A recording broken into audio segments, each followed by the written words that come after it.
सुट्टी आहे आणि आम्ही सर्व मुलं क्रिकेट खेळत आहोत. फारच मजा येत आहे क्रिकेट खेळायला.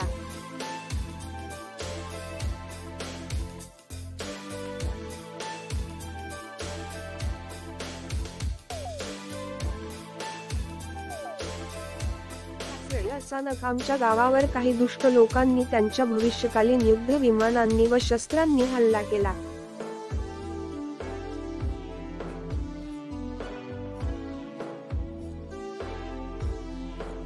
मग आम्ही पोरांनी सुद्धा आमचे खरे रूप त्यांना दाखवून दिले.